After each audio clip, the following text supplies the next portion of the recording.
Okay, yeah. So here we are in the last reading. What I think we'll be able to get the official book finished today. We've got three chapters to go. The first one being titled "Spiritual Freedom." For anybody listening online, if you want to listen to the other chapters or just read it yourself, you can go into the description box and download the book as a PDF on archive.org or watch the videos as well on our website, which there's about 9 of them so far, with dialogue interspliced between the readings. So, since we'll get through it, and then next week we'll just read a couple of the final appendices with the dialogue with between Tagore and Einstein. So for today, Dave, you came at the right time, so you're going to catch the punchlines. Do you want to read? Sure. Spiritual freak. This is beginning a chapter? Beginning of chapter 13. Okay. There are injuries that attack our life. They hurt the harmony of life's functions, through which is maintained the harmony of our physical self and the physical world. And these injuries are called diseases. There are also factors that oppress our intelligence. They injure the harmony of relationship between our rational mind and the universe of reason. And we call them stupidity, ignorance, or insanity. There are uncontrolled exaggerations of passion that upset all balance in our personality. They obscure the harmony between the spirit of the individual man and the spirit of the universal man, and we give them the name sin. In all these instances, our realization of the universal man in his physical, rational, and spiritual aspects is obstructed, and our true freedom in the realms of matter, mind, and spirit is made narrow or distorted. All the higher religions of India speak of the training for mukti, the liberation of the soul. In this self of ours, we are conscious of individuality, and all its activities are engaged in the expression and enjoyment of our finite and individual nature. In our soul, we are conscious of the transcendental truth in us, the universal, the supreme man, and this soul, the spiritual self, has its enjoyment in the renunciation of the individual self for the sake of the supreme soul. This renunciation is not in the negation of self, but in the dedication of it. The desire for it comes from an instinct which very often knows its own meaning vaguely and gropes for a name that would define its purpose. This purpose is the realization of its unity with some objective ideal of perfections, some harmony of relationship between the individual and the infinite man.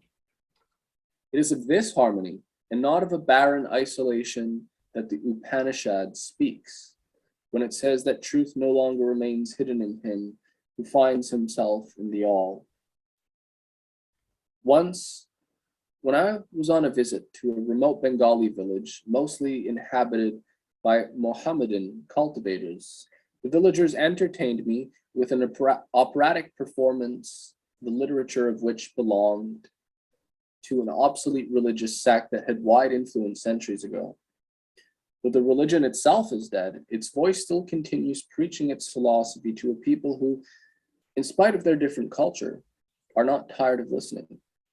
It discussed, according to its own doctrine, the different elements, material and transcendental, that constitute human personality, comprehending the body, the self, and the soul.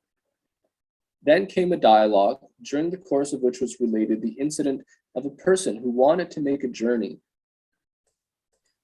to Brindaban, the Garden Bliss, but was prevented by a watchman who startled him with an accusation of theft. The thieving was proved when it was shown that inside his clothes he was secretly trying to smuggle into the garden the self, which only finds its fulfillment by its surrender. The culprit was caught with the incriminating bundle in his possession, which barred for him his passage to the supreme goal. Under a tattered canopy, supported on bamboo poles and lighted by a few smoking kerosene lamps, the village crowd, occasionally interrupted by howls of jackals, in neighboring paddy fields, attended with untired interest till the small hours of the morning. The performance of a drama that discussed the ultimate meaning of all things in a seemingly incongruous setting of dance, music, and humorous dialogue. This illustration will show how naturally in India, poetry and philosophy have walked hand in hand, only because the latter has claimed its right to guide men to the practical path of their life's fulfillment. What is that fulfillment? It is our freedom and truth, which has for its prayer, lead us from the unreal to reality. For Satyam is Anandan, the real is joy. In the world of art, our consciousness being freed from the tangle of self-interest, we gain an unobstructed vision of unity, the incarnation of the real, which is a joy forever. As in the world of art, so in the spiritual world, our soul waits for its freedom from the ego to reach that disinterested joy, which is the source and goal of creation. It cries for its mukti, its freedom in the unity of truth. The idea of mukti has affected our lives in India, touched the springs of pure emotions and supplications, for its source heavenward on the wings of poesy. We constantly hear men of scanty learning and simple faith singing in their prayers to Tara, the goddess redeemer. For what sin should I be compelled to remain in this dungeon of the world of appearance? There's a poem where he talks about something very similar to that. They are afraid of being alienated from the world of truth, afraid of perpetual drifting amidst the froth and foam of things, of being tossed about by the tidal waves of pleasure and pain and never reaching the ultimate meaning of life. Of these men, one may be a carter driving his cart to market, another a fisherman plying his net. They may not be prompt with an intelligent answer if they are questioned about the deeper import of the song they sing, but they have no doubt in their mind that the abiding cause of all misery is not so much in the lack of life's furniture as in the obscurity of life's significance. It is a common topic with such to decry an undue emphasis upon me and mine, which falsifies the perspective of truth. For have they not often seen men who are not above their own level in social position or intellectual acquirement, going out to seek truth, leaving everything that they have behind them? Makes me think of another poem he wrote. It's very poetic. They know that the object of these adventurers is not betterment in worldly wealth and power. It is mukti, freedom. Mukti is freedom of the soul, correct? Exactly. They possibly know some poor fellow villager of their own craft who remains in the world carrying on his daily vocation, and yet has had the reputation of being emancipated in the heart of the eternal. I myself have come across a fisherman singing with an inward absorption of mind while fishing all day in the Ganges, who was pointed out to me by my boatman with awe as a man of liberated spirit. He is out of reach of the conventional prices that are set upon men by society, and which classify them like toys arraigned in the shop windows according to the market standard of value. When the figure of this fisherman comes to my mind, I cannot but think that their number is not small, who with their lives sing the epic of the unfettered soul, but will never be known in history. These unsophisticated Indian peasants know that an emperor is merely a decorated slave, remaining chained to his empire, that a millionaire is kept pilloried by his fate in the golden cage of his health, while this fisherman is free in the realm of light. When, groping in the dark, we stumble against objects, we cling to them believing them to be our only hope. When light comes, we slacken our hold finding them to be mere parts of the all to which we are related. The simple man of the village knows what freedom is: freedom from the isolation of self, from the isolation of things, which imparts a fierce intensity to our sense of possession. He knows that this freedom is not the mere negation of bondage and the bareness of our belongings, but in some positive realization which gives pure joy to our being. And he sings, "To him who sinks into the deep, nothing remains unattained." He says again, "Let my two minds meet and combine and lead me to the city wonderful."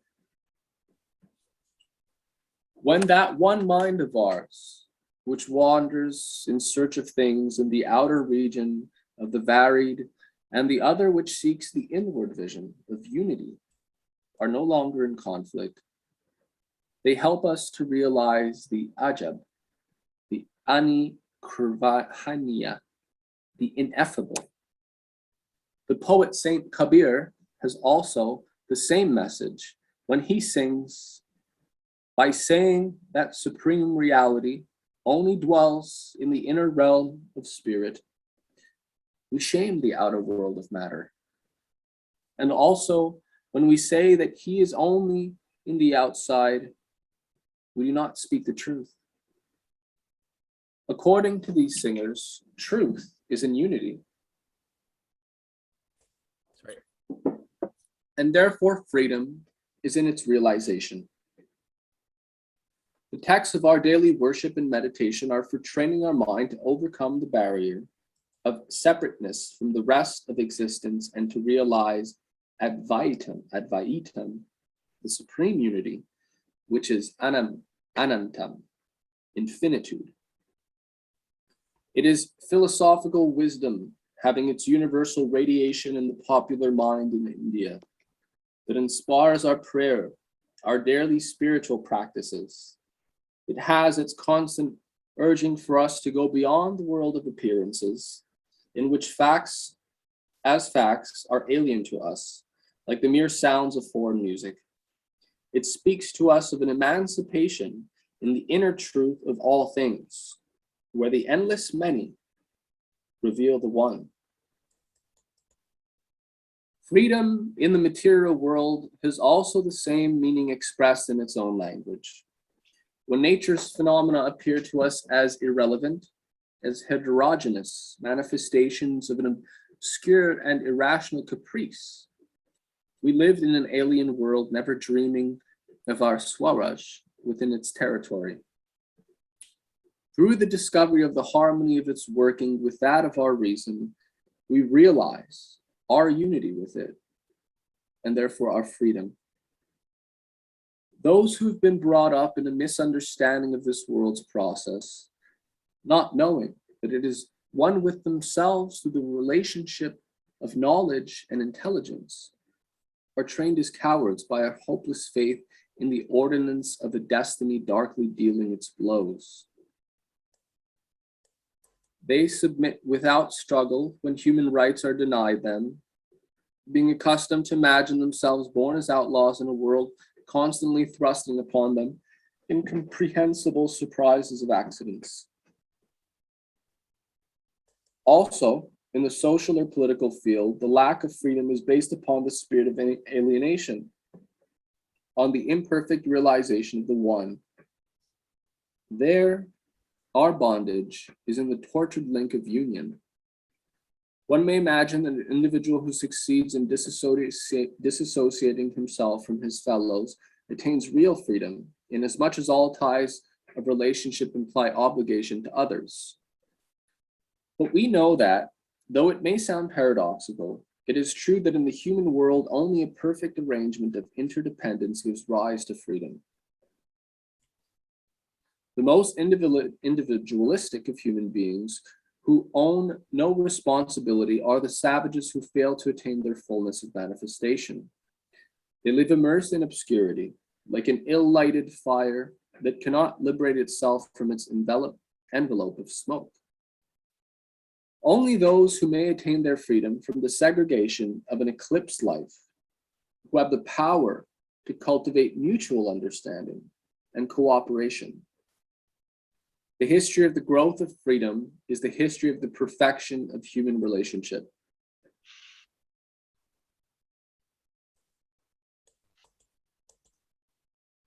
It has become possible for men to say that existence is evil only because in our blindness we have missed something wherein our existence has its truth. If a bird tries to soar with only one of its wings, it is offended with the wind for buffeting it down to the dust. All broken truths are evil. They hurt because they suggest something they do not offer. Death does not hurt us, but disease does, because disease constantly reminds us of health and yet withholds it from us. And life in a half world is evil because it feigns finality when it is obviously incomplete, giving us the cup, but not the draught of life. All tragedies result from truth remaining a fragment, its cycle not being completed. That cycle finds its end when the individual realizes the universal and thus reaches freedom. But because this freedom is in truth itself and not in an appearance of it, no hurried path of success forcibly cut out by the greed of result can be a true path. And an obscure village poet, unknown to the world of recognized respectability, sings, "O cruel man of urgent need, must you scorch with fire the mind which is still a bud, which still is a bud? You will burst it into bits, destroy its perfume in your impatience. Do you not see that my Lord, the supreme teacher, takes ages to perfect the flower and never is in a fury of haste? But because of your terrible greed, you only rely on force. And what hope is there for you, O man of urgent need? Prithee, says Madan the poet, hurt not the mind of my teacher. Know that only he who follows the simple current and loses himself can hear the voice, O man of urgent need."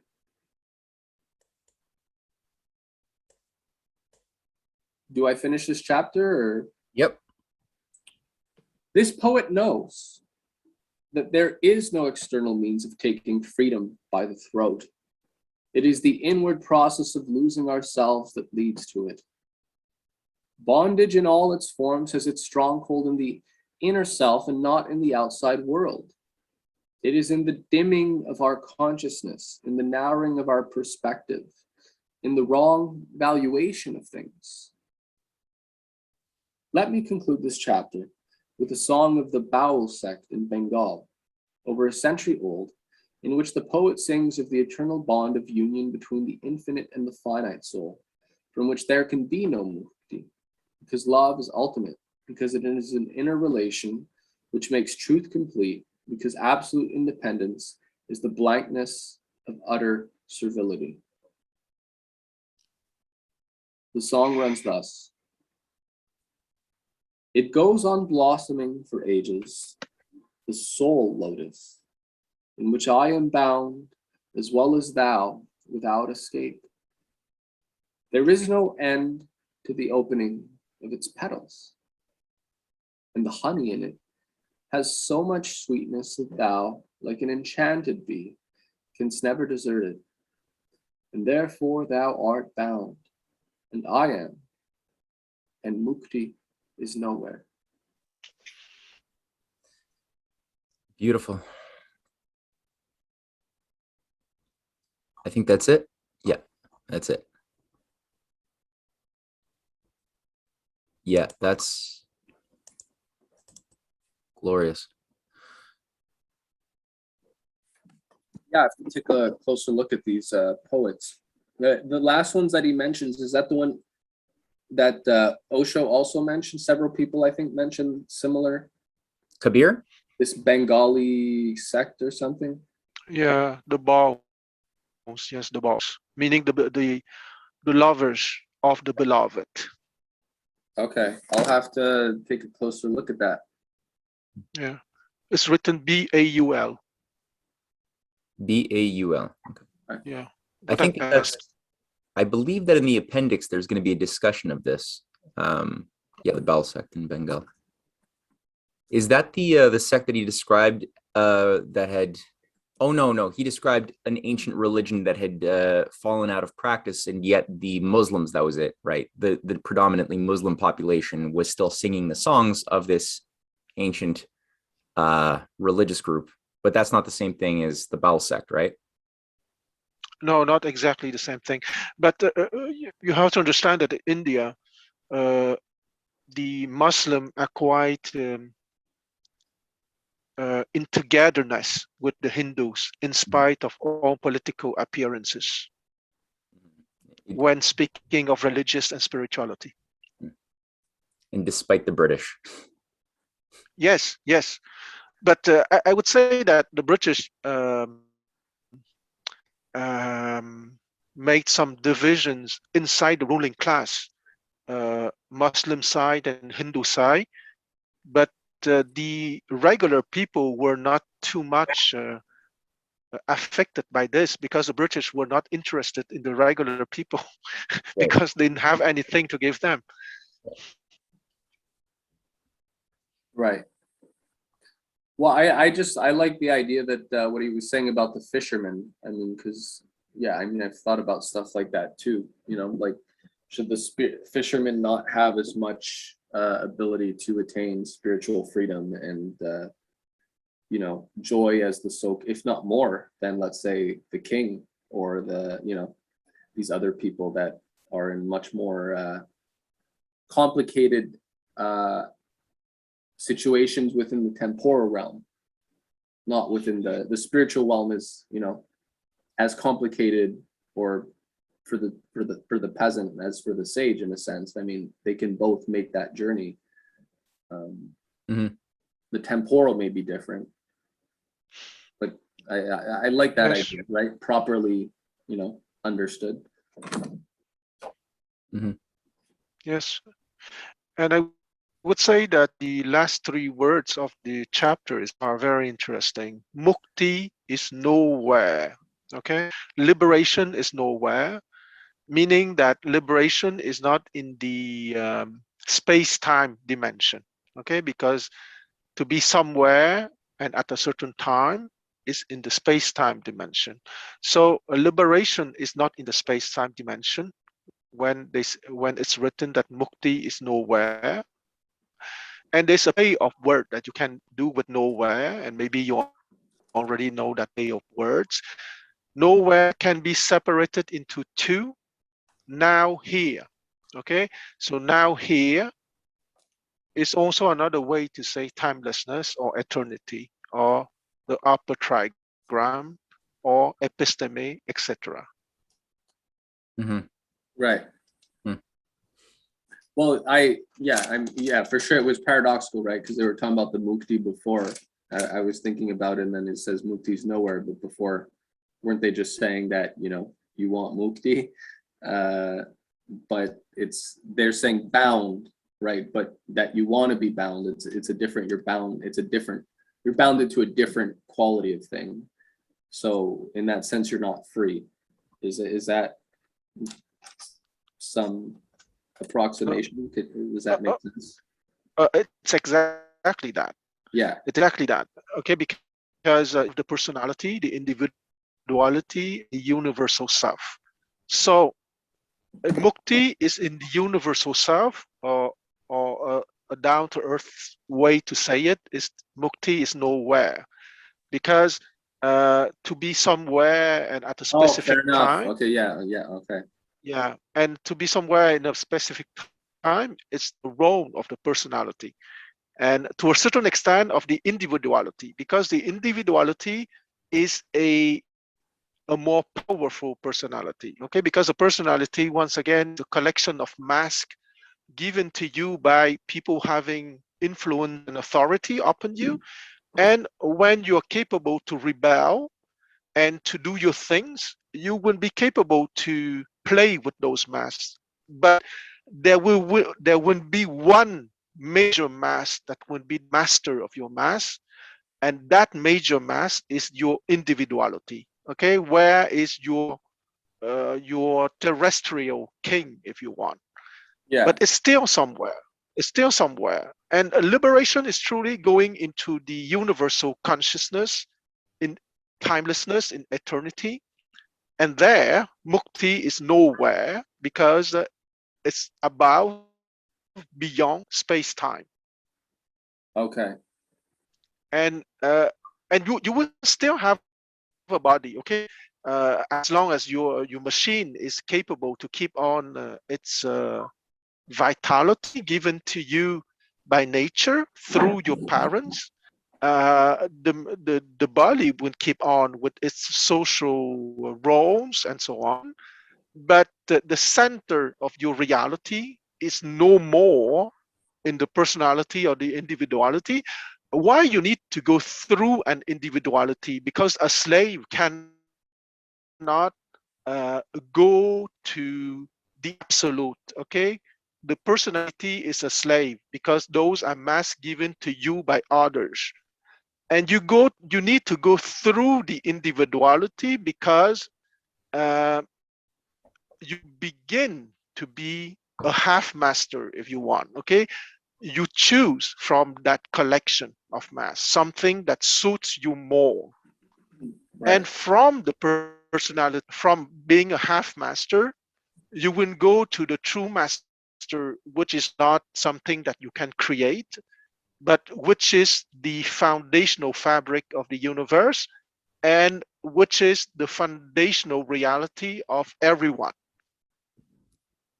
I love this idea that, I mean, there's so many ways to tackle this, but the idea of freedom is just, it's so naively taken for granted that it's like freedom from something that's bounding us, and that's usually how in our society we tend to think of freedom from something that's holding us back in negation, or maybe just freedom to do whatever we want to do. But I love the way he just weaves together this higher idea of freedom being tied to a boundedness, but not a boundedness that's physical or something unnatural, but rather that is tied to love, that it's through, loving the other, being loved, and having this harmonious interconnectedness, which also comes with duty, that we actually find freedom.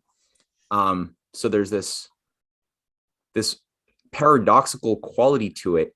And I guess what he's saying is also kind of like, when you achieve that, you don't have to be liberated from everything because you already have, you're in a natural state of, in that quote, the enchanted bee can never desert it, and therefore thou art bound, and I am, and mukti is nowhere. Like everyone is bounded in a natural, harmonious ordering. Right. So, well, it's also interesting when reading this, I feel it, or just in general, right? It seems like you got all these different religious groups, and everybody's got their, I follow different Telegram channels, right? And you got the trad people, you got the this people, you got the that. Catholics don't like the Protestants, the Eastern stuff. For example, I watched that Osho documentary, and I thought it was funny. It made some interesting points, but it was at one level, right? The small towns, just, you bring up meditation or something, and everybody has like, an aneurysm because they think it's like Satanism. But the idea, or they think it's the doorway, right? So as soon as you deviate from anything that's not in the formulations that you're used to, that's the problem, right? When it's, most people at a basic level are nominalists, right? They hear words, they associate certain words with certain things, and when you don't use words or things the way they're used to them, they're assuming you're talking about something that's sort of opposed to what they think. You're not using their language. But in a sense, people who are spiritually sort of serious about these things, you can get more insight into your own faith, where whatever background you have, if you actually study the real spiritual work of other faiths as well. You know, if anything, it will further inform and help you to develop your own sense of depth, because it gives you different ways of thinking about the same thing and looking at the same thing in a new way. So it enriches the perspective. And I you know, it's a shame more people are, because they're stuck in nominalism, right? You're not using the words the way they're used to hearing the words. They can't handle it. But you know, if they can free themselves from just these definitions, I mean, there's a lot of very powerful stuff here. Well, you know, somebody had written to me because they read something I had written about on Kepler, and they were saying, well, doesn't this mean if truth is written in a harmony, is written into space-time such that planetary orbits are organized harmonically, and human beings have this harmony within us, doesn't this also mean that the Bible is entirely is true? And you know, like, I'm like, okay. I was trying to think of how do I respond to that, and I was just thinking about how well, and I tried to word it in, you know, as much of a rational way that I could for the person, without, because I know they're, you know, they're at a certain place in their own development. But you know, if God is embedded, has embedded his own identity and essence within all of creation, including the orbits and the structure of galaxies and the structure of atoms, if that's the case, and also obviously we're made in the image of this creative force of God, and if that's within all of us, then it stands to reason that you will find within religious texts of all different cultures traces of that truth that's already embedded in nature even before human beings came about. But you'll find the expression of that if you're looking for it. And the problem is most people just, they're only so caught up in their own like personal matrix that they can't find the perspective to look at other cultures and see where do those truths find parallel expression. It's the same truth. But yeah, it's if you look for it, you find it everywhere.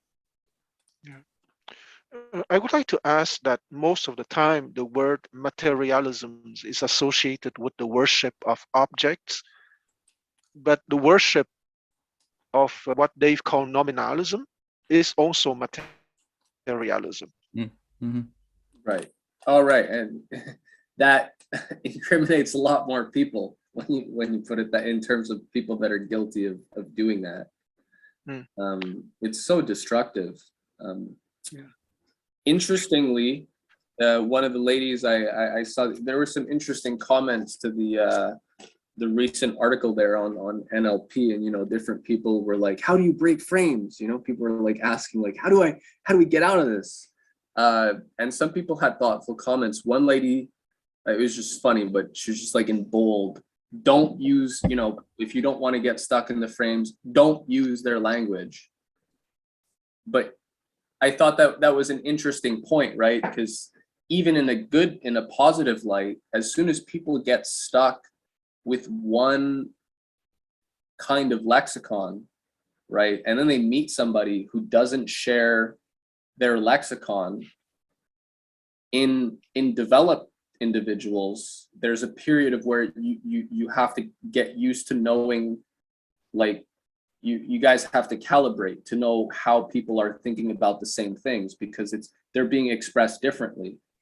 But the people who are, you know, the more Aristotelian type, they just have one set. That's all they got. And so if it doesn't sort of fit in, it's like they can't receive it. So it's interesting, this idea of us not getting bogged down in one kind of lexicon. And that's what reading these profound spiritual text does, because it shows, you know, oh, they're getting at this, you know, something that I'm familiar with, but yet it has all these new names and all these new formulations and just metaphors. It's freeing. for the mind. Yeah. And it's bad that most of human beings did not develop their poetic sense or their poetic capabilities, because the Genesis can be read as a roadmap of epistemological development. Okay, the creation of the world in 7 days. Unhappily, many fundamentalist sects will read it in a literal sense, but the deeper sense of the 7 days of creations is precisely the epistemological journey. Yeah. Yeah. The literal stuff, right? That's like he was saying here too, this question of poetry, right? If people could just develop that sense, he says it right here, that is, in the world of art, so is in the spiritual world, our soul waits for its freedom from the ego to reach that disinterested joy, which is the source and goal of creation. I'm going to keep that quote. I got to write that down. But yeah, like when people think of art, they usually don't have that high of an idea of it, but that's really its power. Yeah. And when I said that an enemy is a future friend, I think that if we start a group of discussing the Genesis as a roadmap for epistemological journey, you wouldn't have all the traditional Catholics and Christian on our back, but we wouldn't transform them in France. Who knows? I mean, look, if people are freed from nominalism, I mean, it seems like a lot of things become possible. Or interesting, I was talking with Petros, and you know, he's Orthodox Greek, and he talks about various podcasts that he follows. You know, some interesting people out there. But yeah, I just, you know, let's say they're saying the same literal thing. You know, Jesus died for your sins. You know, Jesus Christ is Lord, etc., and the Word made flesh. All these things. If you're thinking about those in a Platonic sense or an Aristotelian sense, it's two completely different things. You know, so technically the person who has an Aristotelian approach to these same concepts, I mean, the Hindu sage may be a lot closer to the Platonic view, Christian view, than the Aristotelian is to the same thing, even though the Platonic and the Aristotelian are using relatively the same literal words. Conceptually, someone who's not even a part of that faith spectrum may actually be a lot closer. I mean, you're talking about two different worlds. It's the same words. It's completely different. Mm-hmm. And it seems like that would upset a good number of people, but in a healthy way. You know, if you're thinking about God in Aristotelian terms, there's something wrong. Yeah. The problem is always if you deal with a person with a number 4, 5, 6, or with a number 1, 2, 3. Okay, that's the problem. You never have problems with people who are 4, 5, 6. Never. You're just defining. Are you talking about the trigram, bottom and top? Exactly. 4, 5, 6 is the 3 lines of the upper trigram. So you never got problem with people at 4, 5, 6, or what I call in a bit ironic manner, 4, 5, 6 people. You always have problem with 1, 2, 3 people. And can you just remind what the 1, 2, and 3 the labels? Yes, the labels. I would use Plato's labels. Okay, 1 is the democratic man, motivated by lex talionis, eye for eye, tooth for tooth, and by tribal affinities. When you say that people are stuck with their labels or their nominalism, that's democratic man. Number 2 is the plutocratic man motivated by profit. Number 3 is the fake democratic man motivated by the appearance of justice. Right. And 4, 5, 6, 4 is the true democratic man motivated by true justice. 5 is the aristocratic man motivated by playful exploration and discovery and inventivity and creativity. And 6 is the philosopher king motivated by creating more 4 and 5 people. okay, or uplifting one, two, three to four. So you never have problem with 4, 5, 6 people. It's always with the 1, 2, 3 people. Yeah, The literalists on the one hand, and the people who believe in their senses and have passions growing out of both. But I this idea of the Aristotelian so-called Christian versus a Platonic Christian, I thought that was an interesting idea as well. That, you know, in Aristotle's world, A can, like, one of the rules of logic is that A must be A or not A, or something can be A or not A, but it can't be both A and not A, as like a fundamental rule of logic of Aristotle's world. And so you're either forgive me to interrupt you, Matthew, but that's the core problem of nominalism. Yeah. Meaning that they believe that the name is the reality. Exactly. That's their religion. Exactly. But then, like, something like what he cites here, which is, I don't know if this is from Kabir. Yeah, I guess it's Kabir.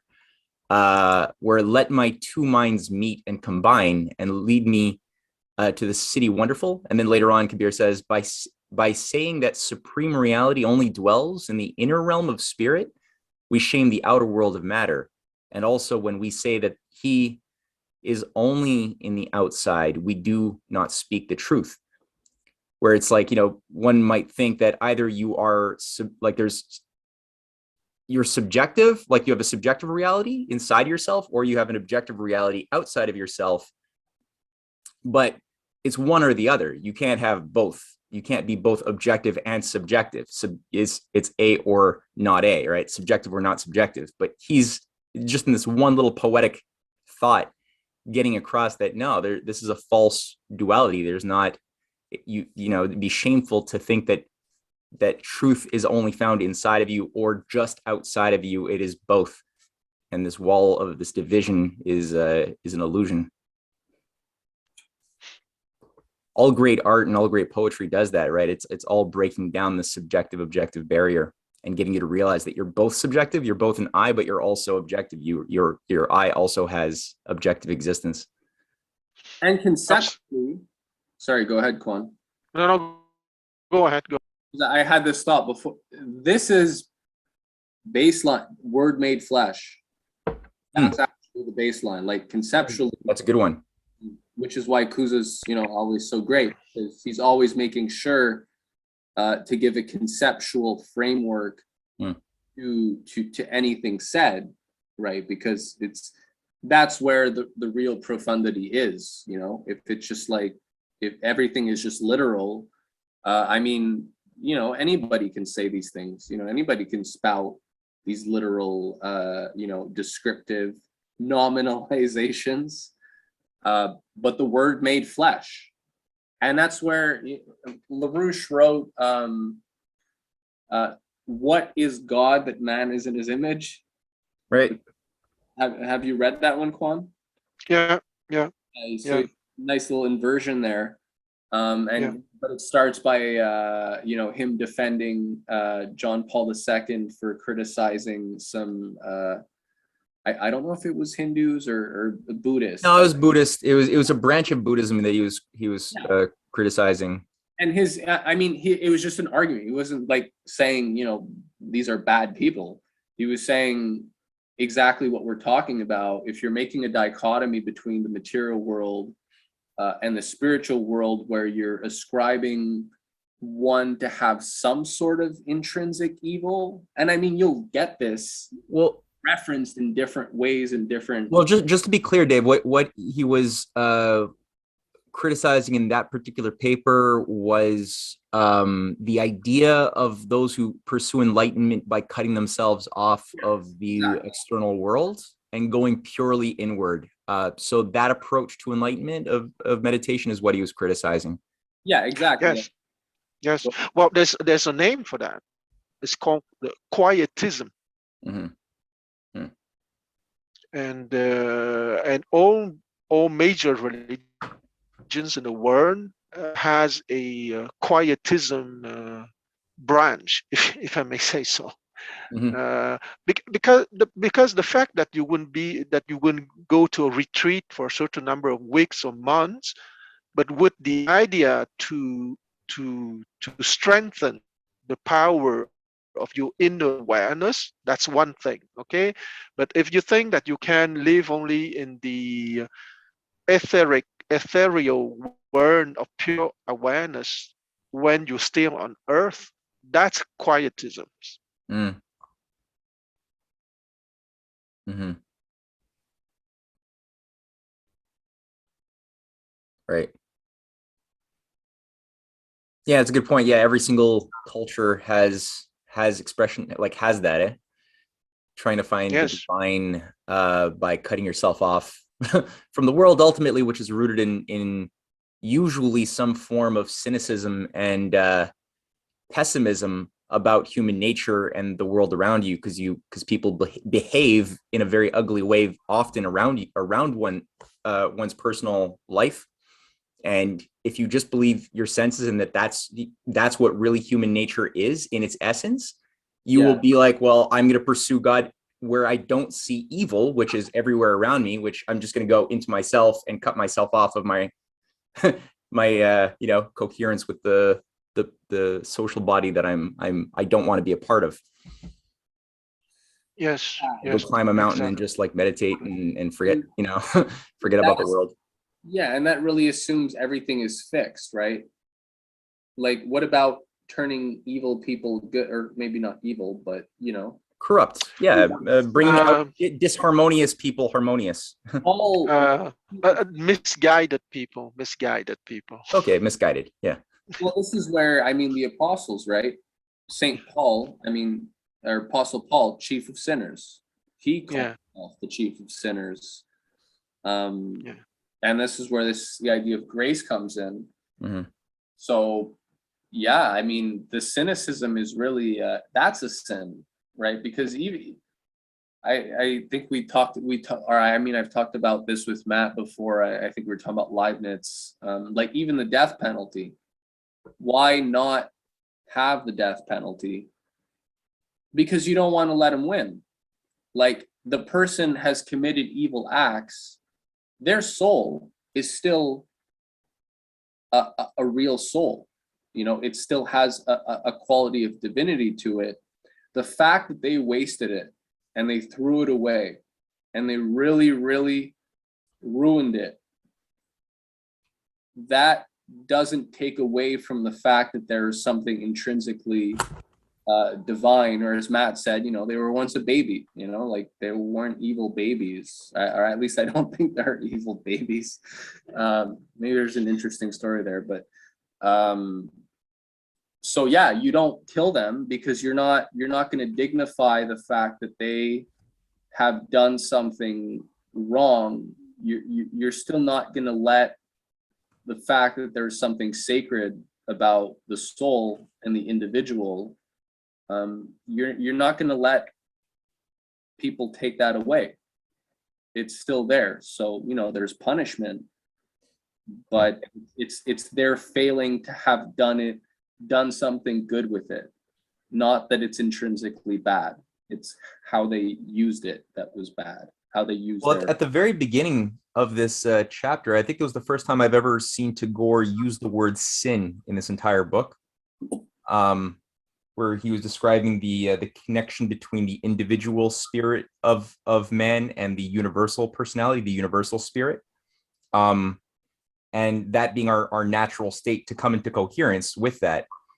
And he said that the disruptions that bring us out of whack with our nature is what one might call sin from a higher level. I forget where that. exactly. yeah. And Oh, there it probably is. Yeah, Matt, we give the name of sin. They obscure the harmony between the spirit of the individual man and the spirit of the universal man, and we give them the name sin. Yeah. yeah. But Matt, when you say out of whack, that's the perfect definition for sin. Because probably you know that the word sin in German, the root meaning of that word in German means to miss the target. Okay. Yeah. And to miss the target of our true nature, precisely, of our pure awareness, the center. Mm-hmm. Yeah, I thought you were going to say it was Greek. which it is, right? As well. I don't know if it's Greek, but in German, the word sin is very close to the English word sin, since they're both Germanic language. Well, they're well, English is 43% French, but more also very many Germanic words. But in German, sin is very close to sin. I don't know how to pronounce it, but the etymology of that word means to miss the target, and Yeah, that's exactly what's Sunda. Yeah. In Greek, yeah, it's archery. It's from archery. yeah, That they're missing the mark in yeah. hitting the target. Exact. And metaphorically, missing the target here is missing the true nature of what we are. Yeah. And so it's a more fundamental understanding of the word sin, which is usually understood as a kind of disobedience to a law or to a religious prescription, which is a more superficial understanding. Mhm. Or if you want, the absolute religious mistake would be not to look at our fundamental nature, pure awareness. Mhm. Mhm. Right. I mean, that's where the saying, "Don't hate the sinner, hate the sin." I feel like Yeah, a lot of people forget that. I mean, I find it a very humbling concept, because around the idea of sin is, I mean, there's healthy shame, but there's also toxic shame. And right, like I think a lot of people who have an aversion to religion or faith, right? Everybody's had this experience of like, or has this image in their head of like some self-righteous person, like, pray for your neighbors, they're gonna burn in hell, or like, shame on you. And it's really just, they're not taking the time to understand, why the person might have strayed in the first place, like what the cause is. And by not taking the time to understand, but being, ready to just sort of shame and attack, that's a sin. I mean, that's righteousness, but it just belies the higher nature of the human being. The human being is not bad, right? Why have they strayed? Why have they sinned? And if that's framed from the perspective of the fact that we're innately good, right, and that the real tragedy is the person is failing to meet that higher level of goodness, arguably that's a lot more powerful in sort of encouraging people to not sin. Mhm. Then, I mean, I as a psychiatrist, I'm sure there's a lot of evidence, right? The more you kind of shame people, actually, the more they feel bad. And it's oftentimes it's more when we think about it as what potentials we are losing or destroying within ourselves, and having this higher conception of thus why there was a sin in the first place. That's more powerful, because then your mark is not on just trying to follow the laws, right? Trying to not break the rules. It's about actually doing good and realizing your potential for the greater good. Seems like a better motivator.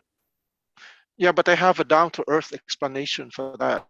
Okay, the institutional religion, they want to make people feel sinful or guilty, because once you make someone feel guilty, that person loses his inner power, and it's much easier to control him. Oh yeah, for sure. Yeah. But it's like they don't know how else to do it, right? Because they don't actually have this better if I guess I think this, you often talk about epistemology, right? Like, because they don't have this higher epistemological sense of development, right? Of creative development, they're just like, you're bad, you did something wrong. But there's no, well, how do you develop people such that they sort of, gain a higher perspective on these things. They don't have that. So like you said, it just becomes this guilt thing. It's a totally closed system, you know? It just comes down to whether you did or you didn't. Did you check the right boxes off or didn't you? If you did, you're a good person and we like you. If you didn't check off the right boxes, you're bad. Yeah. And once again, that's the overarching subject of our group, universal history. Okay, because universal history is always in parallel with personal epistemological development. Exactly. Yeah.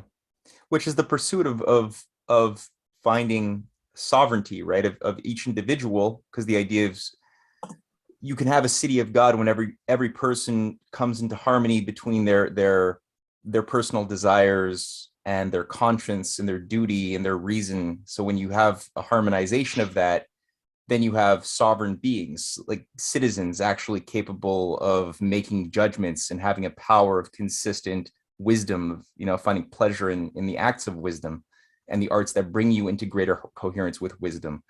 And that's a society capable of political freedom. So the idea of crafting arts and approaches to teaching of any field that do that is good. And part of that is that in along the way you find real legitimate reasons to love yourself, because you're lovable, right? The more you find yourself doing things that you're proud of and being who you are, which also is tied to how you relate to others in the future, past and present, which also relates to how you relate to God. There's this love, it's difficult to talk about it logically. It's just, but I mean, Tagore is always weaving this into every chapter as sort of an overtone that's always there as the master key. Yeah. But we in the rightness, okay, because the only way to break down the oligarchical control is to give a sovereign mind to as many people as possible. There's no other solution, fundamentally speaking. Mm-hmm. Yeah.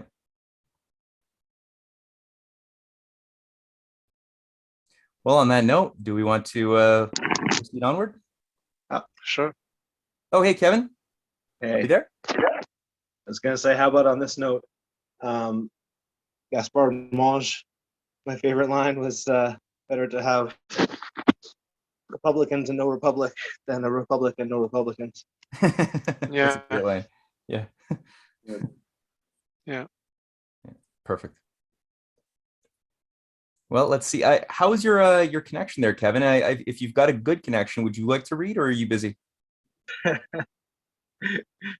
I'm replacing a toilet right now. Replacing a toilet. So then you will listen and take and take joy in that. All right. So Kwan, you or me? Who reads? Okay, let me read the first paragraph. If it's not choppy, I will keep on. If not, if it's choppy, it's your turn. So far, it's been pretty good with you. Okay. So the 4 stages of life.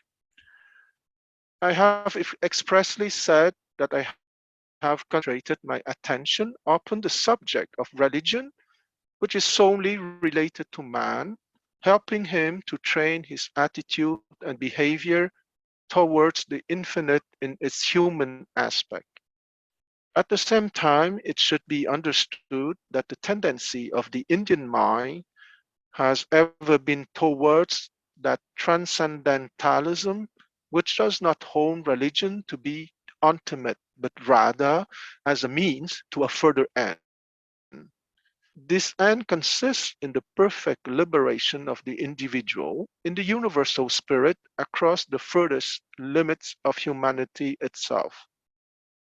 Such an extreme form of mysticism may be explained to my Western readers by its analogy in science.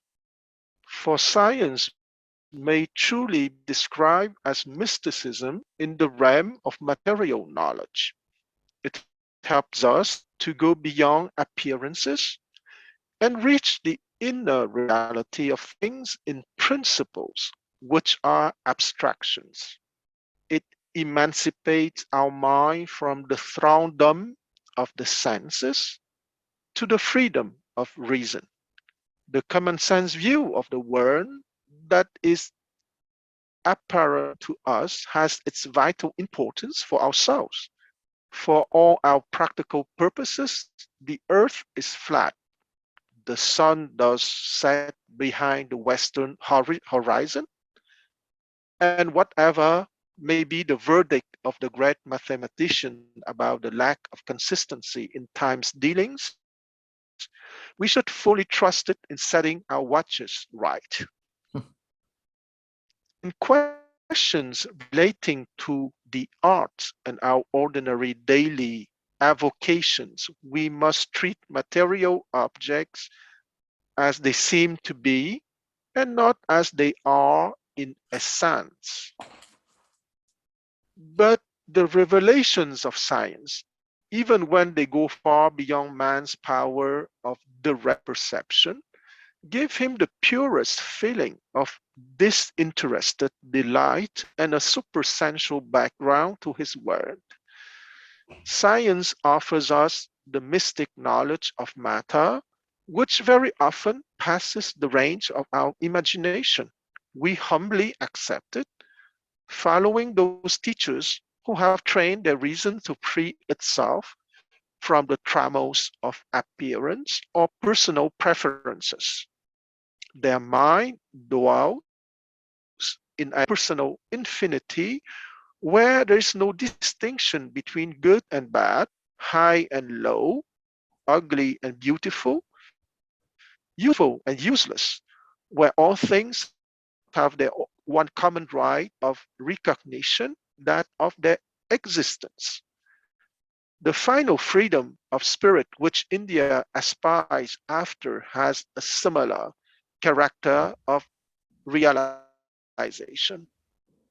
It is beyond all limits of personality, divested of all moral or aesthetic distinctions. It is the pure consciousness of being, the ultimate reality, which has an infinite illumination of bliss. Though science brings our thoughts to the outmost limit of mind's territory, it cannot transcend its own creation made of a harmony of logical symbols. In it, the chick has come out of its shell, but not out of the definition of its own chickenhood.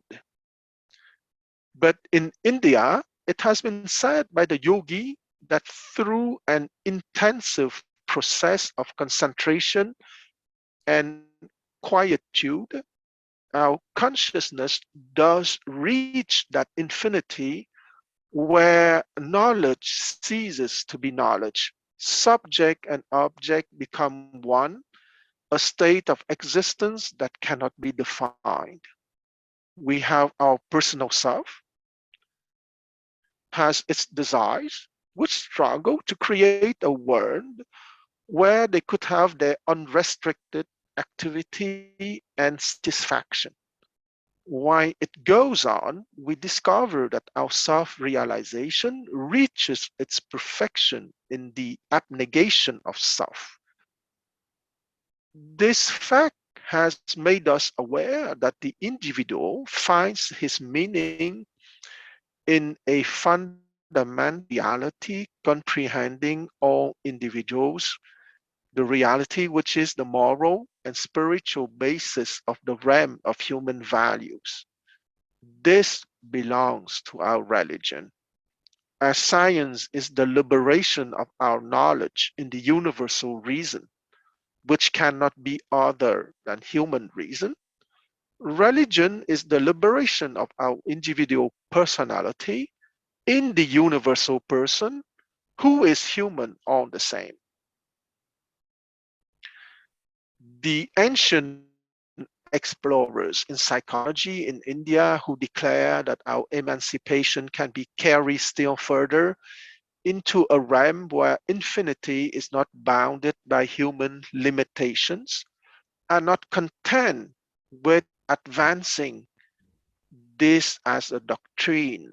They advocate its pursuit for the attainment of the highest goal of man.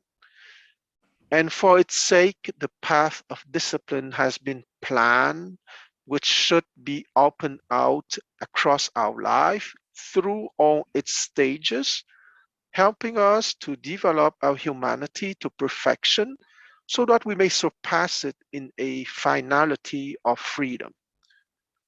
Perfection has its two aspects in man, which can to some extent be separated, the perfection in being and the perfection in doing. It can be imagined that through some training or compulsion, good words may possibly be extorted from a man who personally may not be good. Activities that have fatal risk are often undertaken by cowards, even though they are conscious of the danger.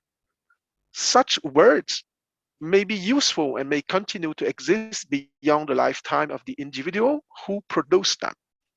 And yet, where the question is not that of utility but of moral perfection, we hold it important that the individual should be true in his goodness. His outer good work may continue to produce good results, but the inner perfection of his personality has its own immense value, which for him is spiritual freedom, and for humanity is an endless asset, though we may not know it. For goodness represents the detachment of our spirit from the exclusiveness of our egoism.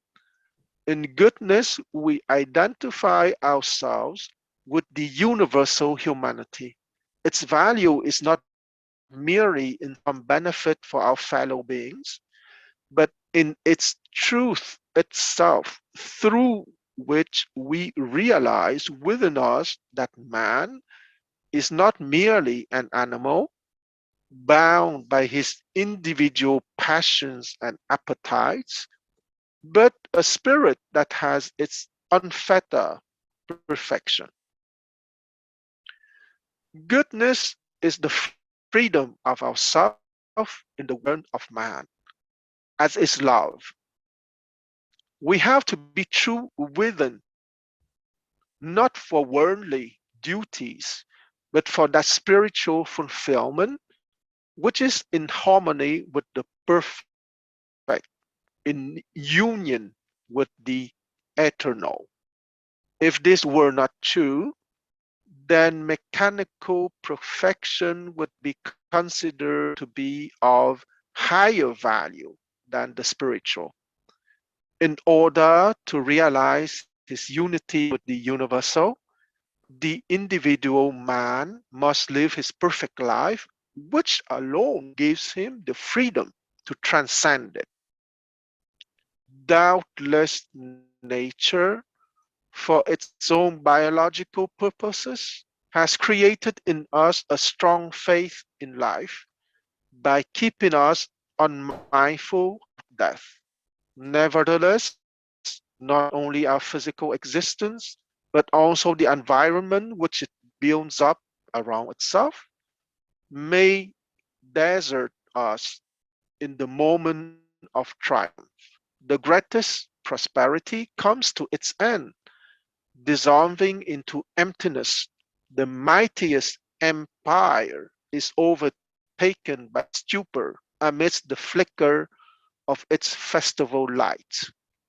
All this is none the less true because its truisms bars us to be reminded of it. And yet, it is equally true that though all our mortal relationships have their end, we cannot ignore them with impunity while they last. If we behave as if they do not exist, merely because they will not continue forever, they will own the same exact their dues with a great deal over by way of penalty. trying to ignore bonds that are real, albeit temporary, only strengthens and prolongs their bondage. The soul is great, but the self has to be crossed over in order to reach it. We do not attain our goal by destroying our path. Our teachers in ancient India realized the soul of man as something very great indeed. They saw no end to its dignity, which found its summation in Brahma himself. Any limited view of man would therefore be an incomplete view. He could not reach his finality as a mere citizen or patriot, for neither city nor country, nor the bubble called the world could contain his eternal soul. Bhaktrihari, who was once a king, has said, "What if you have secured the fountainhead of all desire?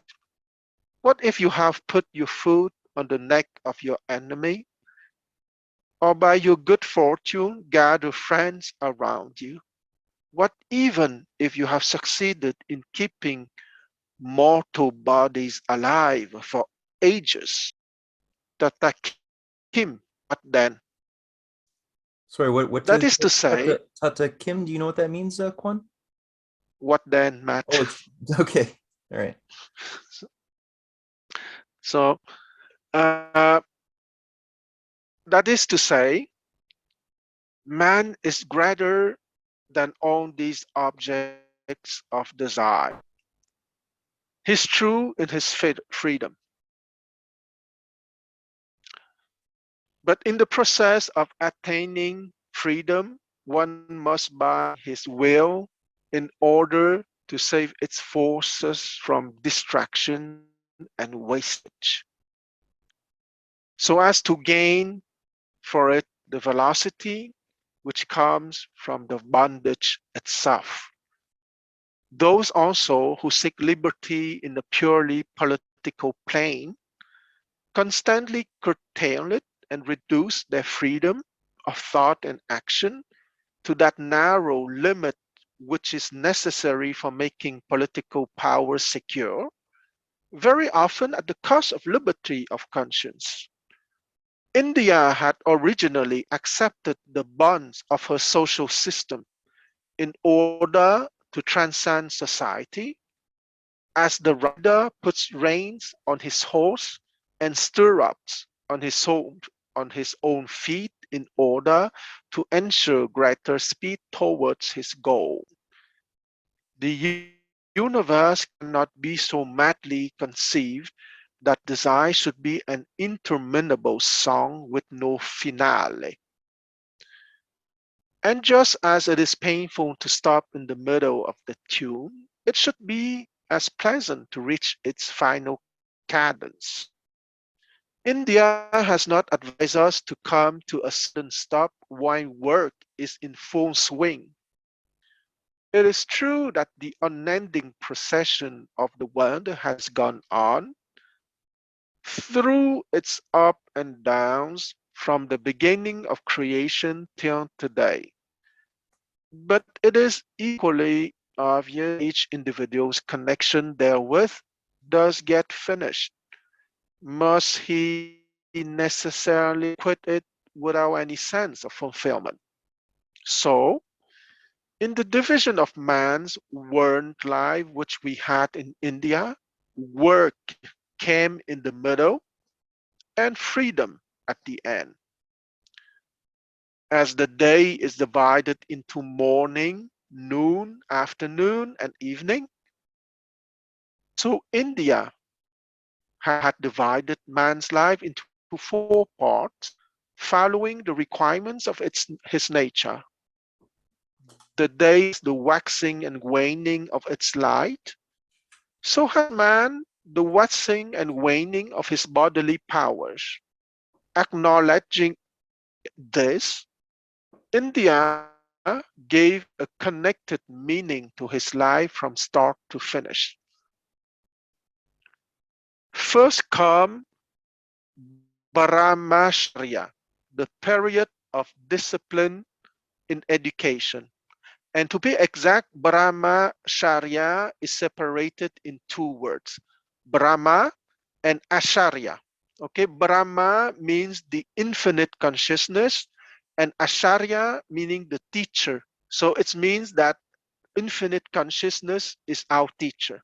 The period of discipline and education, precisely educare, to bring forth truth, goodness, and beauty, and pure consciousness is the power that is underneath or inside us, having truth, goodness, and beauty.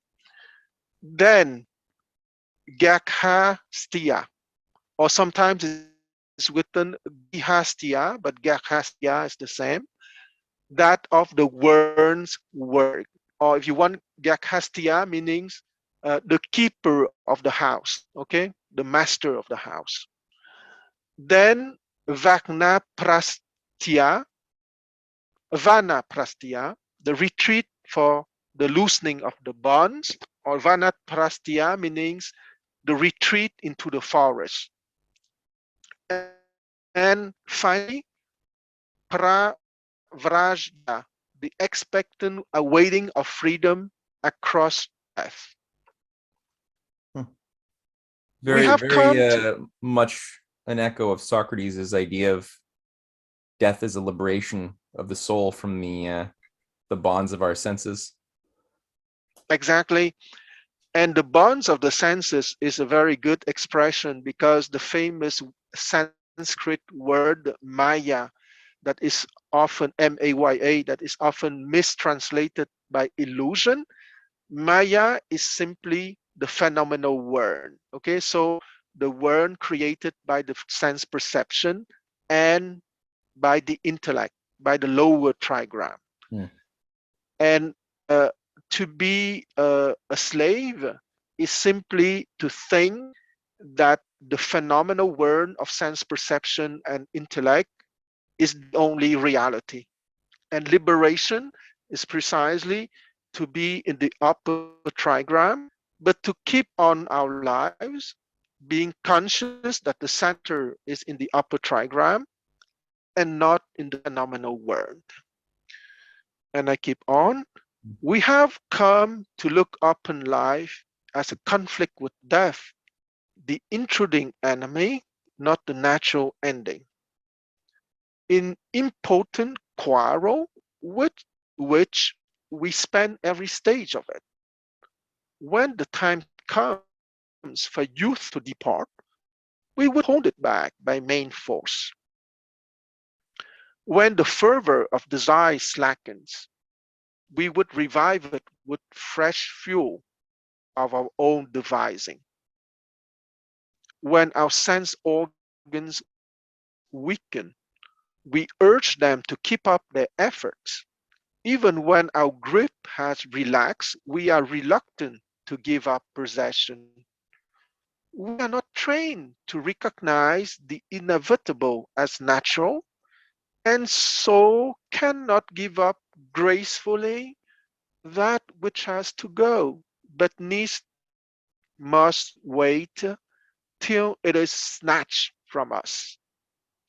The truth comes as conqueror only because we have lost the art of receiving it as guest. Hmm. The stem of the ripening fruit becomes loose, its pulp soft, but its seed hardens with provision for the next life. Our outward losses due to age have likewise corresponding inward gains. But in man's inner life, he will place a dominant, his will place dominant part, so that these gains depend on his own discipline, striving.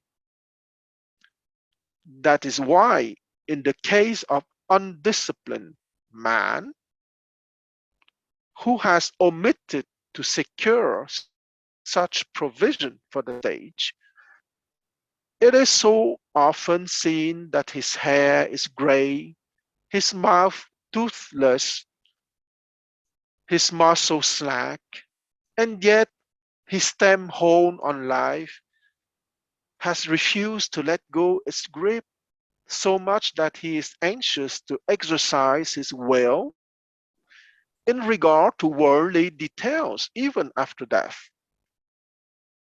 But renounce we must, and through renunciation gain the truth of the inner world. The flower must shed its petals for the sake of fruition. The fruit must drop off for the rebirth of the tree. The child leaves the refuge of the womb in order to achieve the further growth of body and mind, in which consists the whole of the child life. Next, the soul has to come out of this self-contained stage into the fuller life, which has varied relations with kinsman and neighbor, together with whom it forms a larger body. Lastly comes the decline of the body, the weakening of desire. Enriched with its experiences, the soul now leaves the narrower life for the universal life, to which it dedicates its accumulated wisdom, and itself enters into relations with life eternal, so that when finally the decaying body has come to the very end of its tether, the soul views its breaking away quite simply and without regret, in the expectation of its own entry into the infinite. From individual body to community, from community to universe, from universe to infinity. That is the soul's normal progress.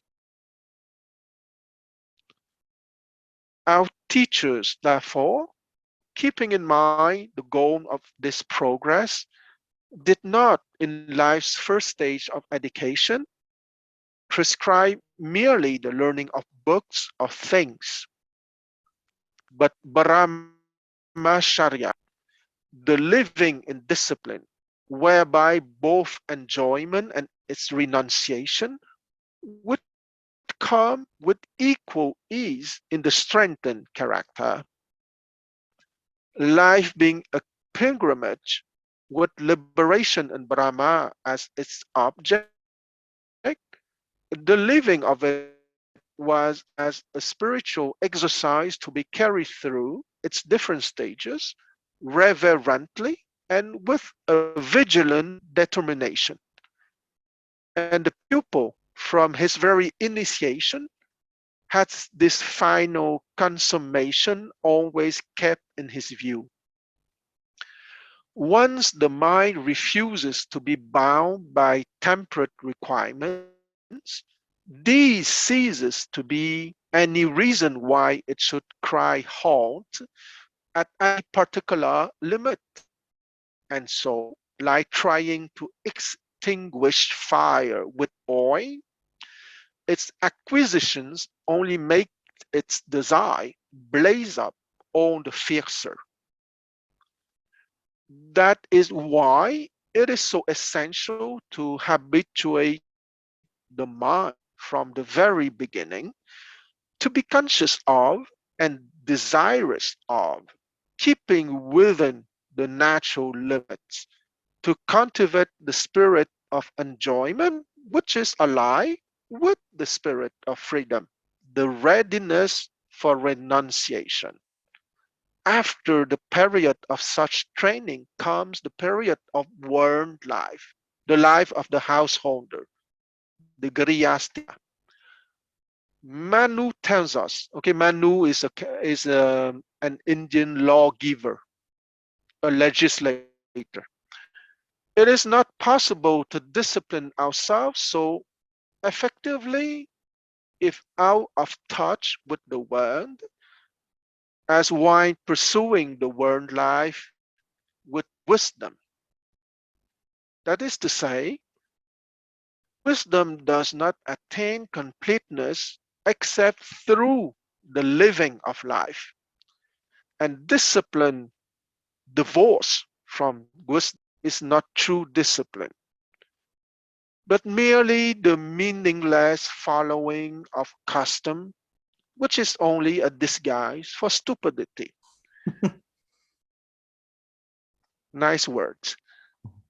Work, especially good work, becomes easy only when desire has learned to discipline itself.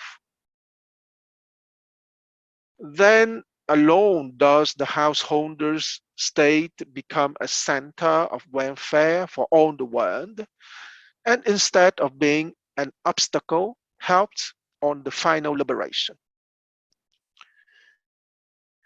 The second stage of life having been thus spent, the decline of the bodily powers must be taken as a warning that it is coming to its natural end. This must be taken dismally. This must not be taken dismally as a notice of dismissal to one still eager to stick to his post, but joyfully as maturity may be accepted at the stage of fulfillment. After the infant leaves the womb, it still has to remain close to its mother for a time, remaining attached in spite of its detachment until it can adapt itself to its new freedom. Such is the case of the third stage of life, when man, though aloof from the world, still remains in touch with it while preparing himself for the final stage of complete freedom. He still gives to the world from his store of wisdom and accepts its support. But this interchange is not of the same intimate character as in the stage of the householder, there being a new sense of distance. Then at last comes a day when even such free relations have their end, and the emancipated soul steps out of all bonds to face the supreme soul. Only in this way can man's world life be truly lived from one end to the other without being engaged at every step in trying conclusions with death, not being overcome when death comes in due course, as by a conquering enemy. For this fourfold way of life, India attunes man to the grand harmony of the universal, leaving no room for untrained desires of a rampant individualism to pursue their destructive career unchecked, but leading them on to their ultimate modulation in the supreme. If we really believe this, then we must uphold an ideal of life in which everything else, the display of individual power, the might of nations, must be counted as subordinate, and the soul of man must triumph and liberate itself from the bond of personality, which keeps it in an ever revolving circle of limitation. That if that is not to be, Tatakim, what then? But such an ideal of the utter extinction of the individual separateness has not a universal sanction in India. There are many of us whose prayer is for dualism, so that for them the bond of devotion with God may continue forever. For them, religion is a truth which is ultimate, and they refuse to to envy those who are ready to sail for the further shore of existence across humanity. They know that human imperfection is the cause of our sorrow.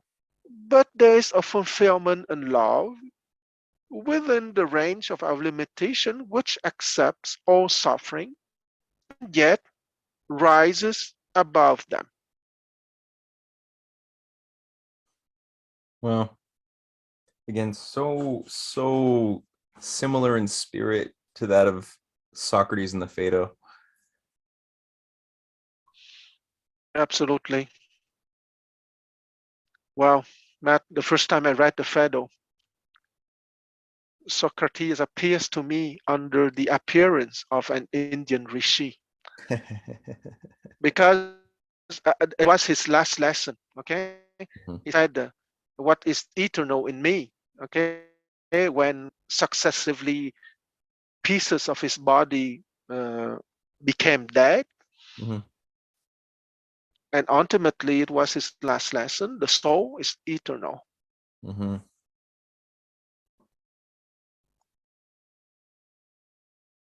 Yeah. Yeah, and it requires work, right? It's not like there are people who are not afraid of death, but that doesn't mean that they have wisdom. They're you have the case of fools who will run into battle uh stupidly without strategy or anything, but they're actually not wise.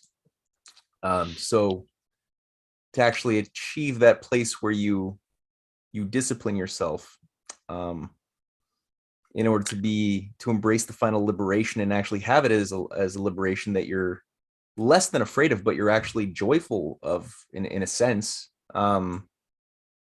Not that you want to die either, though. It's a paradox, right? Like, it's not like people want to necessarily die, as Socrates deals with in the dialogue, but it's still a quality of happiness because it is freedom.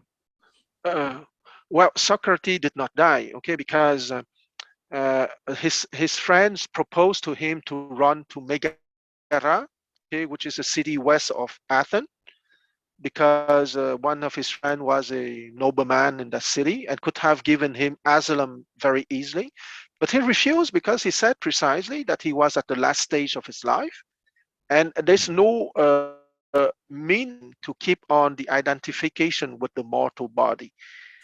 What I meant by that Socrates did not die because he did not die in his universal self. Mm-hmm. The body died, Yeah, right. but his eternal soul went to the universal, to the supreme soul. Mm-hmm. So the own body called Socrates dropped dead, but he did not die. Yeah, which is where he chastises his friend, right? Who's asking him, like, where, I guess it's Credo maybe, who's asking him, where do we how should we treat your body? Should we bury it or should we burn it? And he's like, what's wrong with this guy? He's still acting like the dead Socrates is still Socrates, and he won't realize that that's just my shell. That's not me. You can do whatever you can throw me in a throw me in a ditch. I don't care. It's just my body. It doesn't matter. um, Exactly. Uh, because all the funeral rites and so on, it's not for the soul who departed, it's for the society, mhm. it's for the people left behind. It's much more a grieving process than for the soul who just departed. Did you find also that this is very very parallel, much the same thought, except in Confucius's world, it's 6 stages, I think, right? Where he talks about Exactly. the stages from childhood to old age when you're now prepared for the next world, and how you. Exactly. Yeah. Well, when he said even at the fifth line, I am capable to hear the will of heaven without complaining. If it's true, that person, even if it's not the last stage, but the one before the last stage, even at that stage, that person no longer identify himself with the mortal body, with the eternal soul. because at that stage, the inner person is already a cosmos, a harmony. And the last stage is precisely your eternal soul go to the supreme soul. Okay, that is the sixth line. So the number 5 and number 6, the difference can be 1 second. Okay, if you reach to number 5 minutes before your death, it will be just perfect. You're ready to go to the supreme soul. In Kuzin terms, right? I mean, he talks about getting rid of contradictions, which is ultimately when we're talking about the one, right, and unity. I mean, as long as you don't have a one or a unity, you have parts, and there's always going to be a contradiction among various parts if they're seen as parts, right? Like the universe has infinite parts. They're not all, you know, there's bad things, there's good things. They seem to be opposed in a million different ways. You know, there's hot, there's cold. But so it's in this question of the resolution of those opposites or those paradoxes. You need to have that if you're going to have a one, right? If you're actually going to have, and he treats this as the question of approaching towards God. You know, as long as you have parts, you don't have the creator, and so there's a necessary process of, I guess in this sense, we can think of the becoming where the opposites are not actually opposed to you, right? Even if there's bad, you know, how are you going to deal with this evil? How are you going to deal with all these things that seem contradictory, right? You're going to have to, I mean, if it's done right, technically you're going to have to appeal to that higher unity in which you can kind of see how these things are resolved from the standpoint of the one. But yeah, I was just thinking about this idea of parts and opposites. You know, Kuza talks about freeing your mind from quantitative measures. There's no more, there's no less, there's no, everything is one. So all these things have to be dissolved if we're to actually become whole. And then revisit these parts from the standpoint of that, you know. Yeah, incredible, Dave. You say of that. It's exactly the word of an Upanishad to say the whole. That, yeah, that which is the upper trigram, and this which is the lower trigram. Okay. This and that. That's, yeah, this and that and this, and that's the terminology of the Ishavasya Upanishad for the upper and the lower trigram. Did you guys ever get around to reading the Upanishads? Not yet. No, not here in this group, at least. I'm pretty sure Kwan has undoubtedly read it. Yeah, the Ishavasya Upanishad. Yes, it's very interesting. The first line is that is whole and this is whole. Okay, it's go back to our discussion tonight. Okay, because I'm sure that Tagore read the Ishavasya Upanishad. Okay, when he says, or the reading of last week. Okay, the union of the machine with science, or of the lower trigram with the upper trigram. Okay, there's nothing wrong with the lower trigram. This is whole, and that is whole. Nothing wrong with upper trigram. Both are natural. What is unnatural is that the foundation being the lower trigram, people who did not receive Brahmacharya, meaning the right education to go to the upper trigram, that is the problem. Because the upper and lower trigram by themselves, that is whole and this is whole.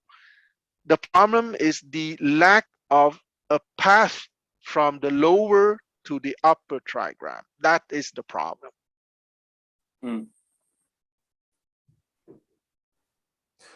What I really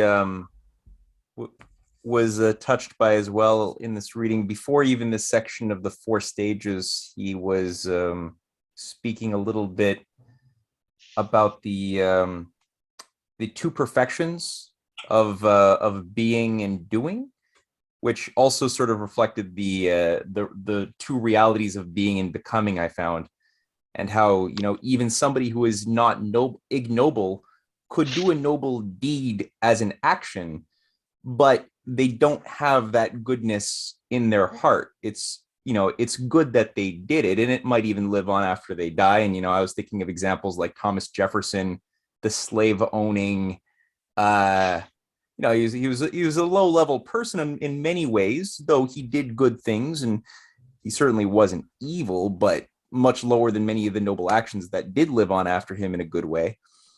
Versus somebody who's in that, who both does good but also is good on the inside, which has a much greater quality to it. And so that reflects very much, it reminded me of the 1 Corinthians 13 lesson by Paul. You know, though I sing with the tongue of angels, though hath not love, it is but clanging cymbals.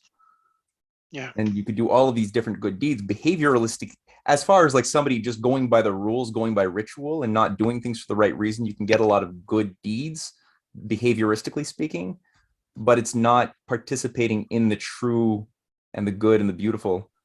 It's of a lower order. But when you can get both, it's obviously the best of both worlds. Exactly. Oh, I would say it's not only the best of both worlds, but it's our destiny Mhm. to be and to do, but with being at the center. Mhm. Yeah.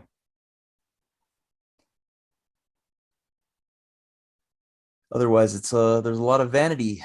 A lot of people who I forget how he took some shots at this though, of the king, right? But how do you say his name? But her, Bharatrisha. this guy? Yeah. Yeah. Are you speaking of the Hari, king in the text? but Bhartrihari, who was once Yeah, a king, Ratihari. had said that what if you have secured the fountainhead of all desires? What if you have put your foot in the neck of your enemy, right? You've punished your enemies maximally. You've got all of your desires. It's like Callicles's, you know, definition of happiness, right? Punish your enemies, reward your friends, give yourself pleasure, or by your good fortune gathered friends around you. What even if you have succeeded in keeping mortal bodies alive for ages? What then? If you don't have something else, right? If there's something else missing. Yeah. Tatakim. Tatekim. I gotta say it like a Jew. Tatekim. Tatakim. Small especially that in Quebecois, tata means stupid. So tatakim. Yeah.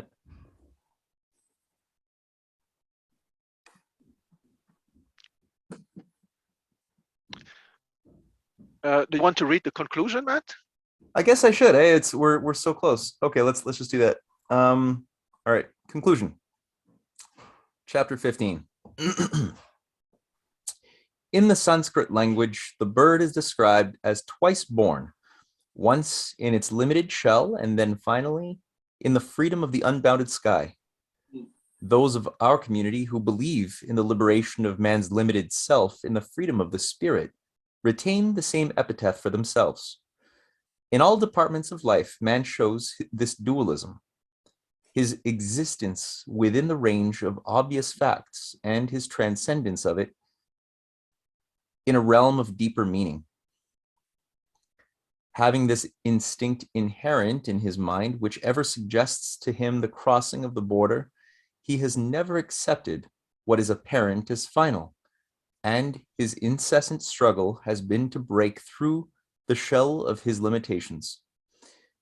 In this attempt, he often goes against the instincts of his vital nature, and even exults in his defiance of the extreme penal laws of the biological kingdom.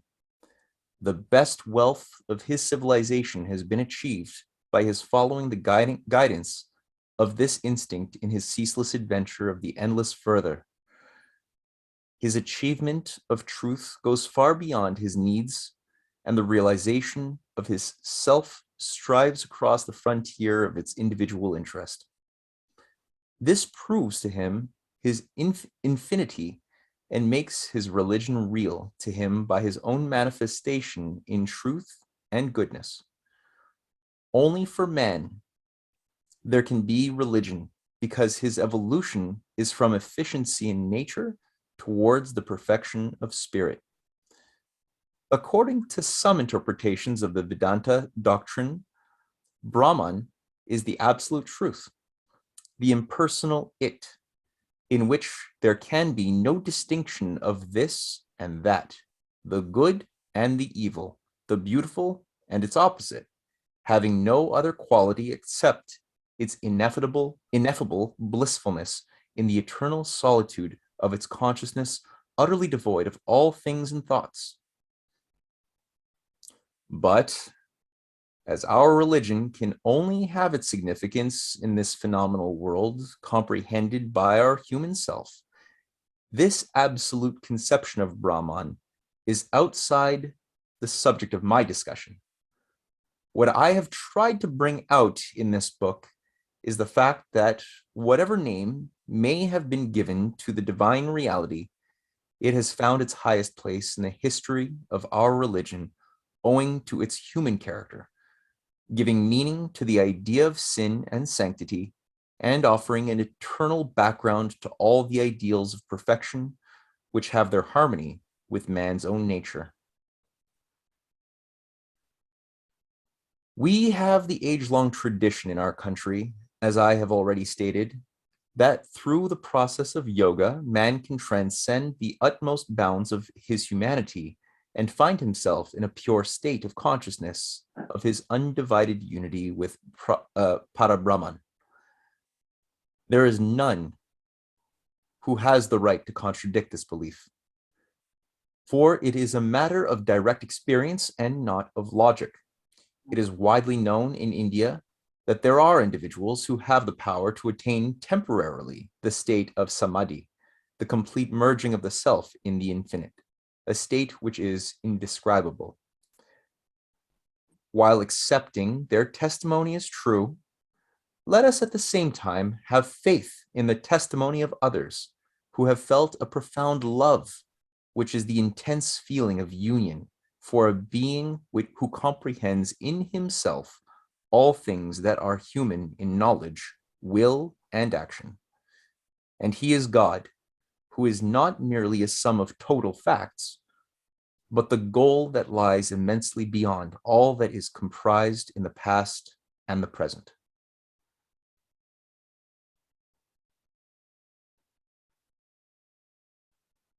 What do you guys think of that? Perfection of a classical book. Makes sense. Would you say, Dave? I said it makes sense. Yeah. Yeah, I guess the question when I hear some of these things, I always I think it was you, Quan, that mentioned it. It's fun, the question of personae, right? And that the word actually means voices. Is that right? In Greek? Yeah. Like, so the Greek actors, they would have different masks, and it seemed counterintuitive, right? Like, why would you want to hide their faces? They're actors, don't you want to? But it's the question of sound, right? So all of this is communicated through sound, actually. A lot of interesting things could be said about that in terms of, different modes of human communication, visual versus auditory versus kinesthetic. What was I going to say? So, yeah, right. I like to think about these, and I find it helps to only further, where is the truth in all this, or where's the universality, is comparing, right. I'm thinking about if a Westerner, apart from like the New Ager types in general, right? Let's say, hears about the yoga stuff, right? Like, what's the typical reaction of like a typical, you know, like let's say Catholics, they don't necessarily do yoga, right? Or it's seen as somewhat sort of foreign or exotic. Like I get it. I get it just from the idea of breathing. There seems to be so much there that, I mean, you can go into that stuff for, you know, there's so much that you can get from it. But yeah, so taking the same truths and universality, and how do you express those within the alternative lexicon, right? So because he's saying we become one with God, where like everything's sort of, how did he say it? I forget how exactly he said it, but you know, we're striving to that end. The realization of his self strives across from his individual. What page are you on? Well, I was just, I didn't have a specific, I just heard it. I didn't have a specific in mind, but this idea of the self, right? And that you sort of become one. Well, he's saying that reference to he's the not concept. necessarily talking about that though. Like he's distinguishing, like when he's talking about the yoga and the transcending of the utmost bounds of one's humanity to find himself in a pure state of consciousness, provide a unity with Parabrahman.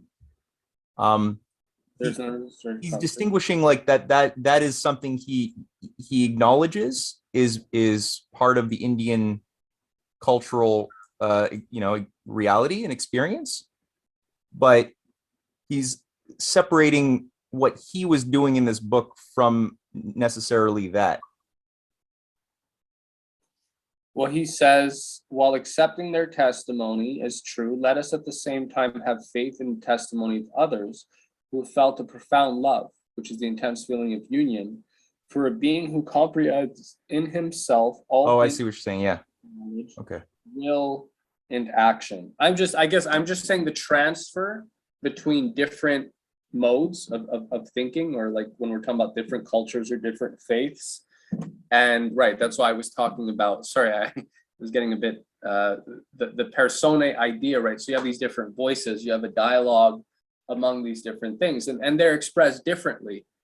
And so I feel like it's important, or my instinct is to want to be comfortable enough with these concepts so that I can translate them from one to another, therefore only emphasizing the universality. You know, even if there are differences, right? There are differences, but the question is what's common and universal is actually higher than what's different. So I'm always striving to look for that. So I'm hearing that, I think about the yoga stuff, and I just was wondering if you had any thoughts, Kwan. You know, like I feel like I get it, but I'm saying the question is, how do you communicate these things to somebody who has no reference point for these things, and usually comes at it from like not a hostile, but you know, it seems kind of foreign and potentially subversive, you know? Yeah. Well, right? It depends how you approach it. I think that it's not the final answer, but my hypothesis for now, that being someone who has been very enthusiastic about the Hindu and the Buddhist, the matrix, even me, I would suggest to drop the vocabulary, okay? Because the vocabulary, the problem with words is that the words create a word, an environment. And when we speak in English to someone in North America, I would simply say, use the English words, and the English words that I promote are being, thinking, feeling, and acting, okay? So you have being at the innermost center, you have doing at the out, or acting at the outside fringe of the circle, and in the middle you have feeling and thinking, okay? Because and if you want to say it in a very intellectual manner in the West, I suggest to use Platonic terminology, okay? Because Plato it's not for nothing that he's my favorite Western philosopher. Okay, because this guy used the perfect vocabulary to describe the lower trigram and the upper trigram. And he used technical words like dialecticon, dianoia, theoria, which are acceptable for Westerners having a college education. Okay.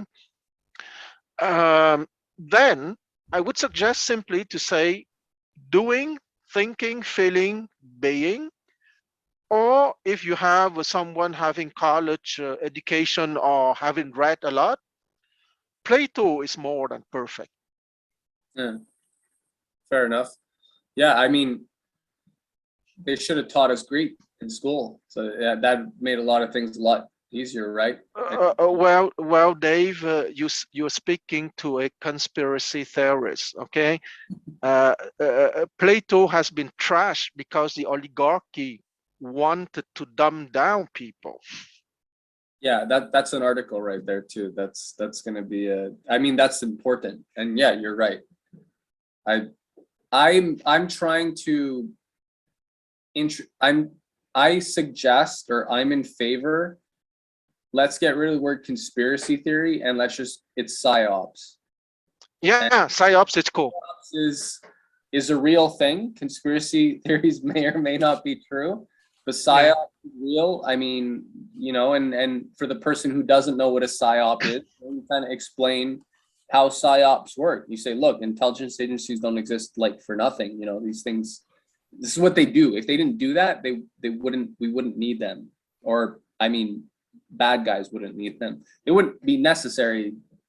So psyops. So yeah, you're right. I mean, psyops around Plato is mysticism becomes the Neoplatonism, and all that jazz gets really makes all these words kind of less scientific, right? In the kind of precision that you're using them with, and turn a flaky, fuzzy, flaky, shaky, and flaky. Okay, because the ultimate lessons of Plato is that we have a lower trigram and we have an upper trigram. Okay, and our destiny is to put them together, and then we become a real human being. Okay, that's his in a nutshell. Yeah. Or I use a Chinese word. I should have said that we have a doxa dimension and we have an episteme dimension, and our destiny is to put them together, and we then let our animal kingdom be led by the divine kingdom in us. Mm-hmm. Are you saying the word made flesh? Nice. Word made flesh. That's what it comes down to, though, and that's how I understand it. Yeah. Right. Yeah. Get rid of these contradictories, and then you're free. Exactly. Well, that's the old vocabulary of own spiritual traditions: east or west, north or south. Pure consciousness is the true master, but it's a soft master. That master will never force himself on you. Okay, you have to go to him. Yeah, that's a good point. Yeah. Well, I mean, I guess that's the idea of in all faiths, right? What surrender? I mean, Islam literally means surrender, but you have the same thing in Christianity, humility, right? And sort of, I was reading, Augustine said that God, how did he say it? God comes to those with open hands. There's a tendency for people to want to, like, I'm this or I'm that, like I'm worthy. But he sort of counters with, no, God comes to those people who are actually have emptied themselves, are sort of coming with open hands, and they've sort of laid down their armor, and that's when you can actually receive something. Not when you're carrying a bunch of baggage. I think part of that too, like Socrates goes through in the Gorgias over the issue of mastering oneself, which also it's paradoxical for people because we all use the term, but doesn't that also mean you're the slave to oneself if you're also one's master? And it's only when you start realizing like Quan was saying, we have this, the animal part of and those passions associated with that and the flesh and the creature comforts that we yearn for, and then we have this higher divine quality with its pleasures that has to be always the one leading and not the one being led by. And the tyrant is ultimately the most pathetic because he's the biggest slave in the sense that his divine part is the most dominated by his animal side. Yeah, absolutely. And then but to do that, to govern yourself, to be disciplined with oneself means to be humble as well, right? Because you have to be humble to your own higher sense, which is not easy to do. It's a yeah, you because it's easy to have like fake humility, right? Which is actually not real humility. It's easy to self-delude. So it's quite the challenge. And wait, right before I said I was comparing it first to more Quan's formulation that led me to say humility, or the more Eastern formulation. What was that? I'm drawing a blank here. Yeah, I suggest that maybe humility can be the best defined as the capability to receive Yeah. the advice from the divine kingdom. Okay, Socrates said that he had a daimon. Okay, the daimon in Greek means his spiritual advisors inside him. The way he said Oh, his Damon. daimon was his daemon, his daemon, exactly. His daemon, his divine kingdom, if you want. Okay, and daemon, that daemon, D-A-I-M-O-N, is the root for demon in English. Okay, but demon in English has a bad connotation. Okay, Yeah.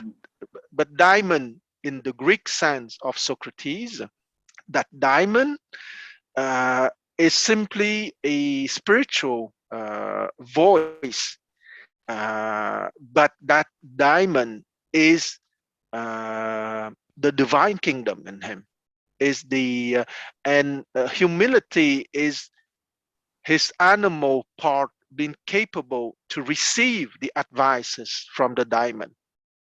Mm-hmm. Yeah, fair enough. And I mean, yeah, I think it's important as you're doing, like people have to be able to actually think, meaning, even if you could say what you just said in several different ways, right? And depending on what school of thought people are coming from, they're going to say it in different ways. The question is, are people actually able to think, right? Are they able to sort of detect nuance such that they can see that verbally you're constructing the same idea, you're using different words, but you're constructing, there's the same construct that's emerging from how you're describing it. And let's not forget that in the West is still a Christian matrix. So why not use the word God for people who are capable to not to be allergic to that word? Okay, because I know that some people are allergic to that word. That so let's say being instead of God. But for people who are not allergic to the word God, well, the word God is perfect. Or divine kingdom. Yeah, and that actually made me. I was thinking before what you were saying about being a slave, or we were reading a part where you were describing whoever is like a slave to the person who's a slave to the senses, to the material world as such. I forget the formulation. But that's I feel like that's an important polemic in terms of the Enlightenment stuff, which is everywhere. Like you have all these people today who are against all the insanity in the West, but what do they say? They're going to say things like, we need a second enlightenment. Like we need reason and rationality. But the whole matrix sort of overlooks, arguably, I guess, the top. of the diagram, right? It's just logic and sort of laws, and so many people are stuck in that in a Western matrix, and so they're allergic to the idea of God, like you're saying. So these people need to be polemicized against. Like, what's wrong with the Enlightenment? Why was it actually so bad and destructive on the mind? If you just go back a bit more to Leibniz, you don't have those problems. But because there was industrialization and all these things, right, people associate the Enlightenment with like the better, the more civilized form of society. And that seems to be one of the big, among like the more thinking portions of the population, they're just really stuck in this Enlightenment stuff. And it's really, you just can't talk about certain things, Plato, like all these things, they just bug. Well, you know that one of the psyops is to make Plato appear like a fascist, eh?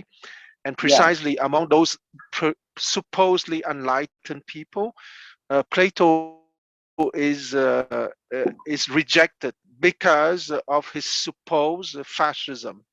Mm-hmm. And but I think that's my opinion for now.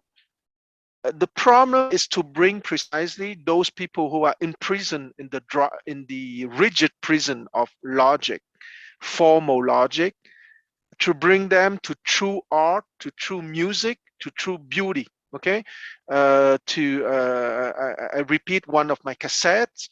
The fourth line, you have a lower floor, which is mathematical forms, and you have the upper floor, which is true art.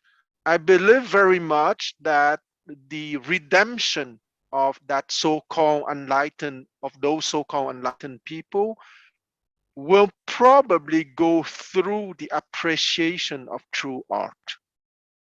Yeah, that's probably it. I mean, that's a good, just the way you put it at first. I mean, your perfect logic that you worship and rationality, it doesn't explain beauty. Other than superficially, it doesn't explain art. Why great art actually is great. It doesn't. Because you need actually to, you have contradictions in great art, on paradoxes, I guess you should say. So it can't just be logic. Can't. Yeah. Because appreciation of true art is a mystical experience, and that mystical experience will break the bonds of formal logic. Yeah, absolutely. And ironically, it's a feeling more than it is a thought. At the same time, I've had this formulation: thoughts lead to feelings, feelings lead to thoughts. I propose to be filled with the energy of the divine. Yeah, qualify that. Yeah, I was thinking about a past conversation that we had a few weeks ago, and I think it was Young Hong who was bringing this up. And the I forget exactly the details of it, but it was regarding the discussion of how do you persuade somebody who has a misguided view or something to that effect. And at the end of the day, like if you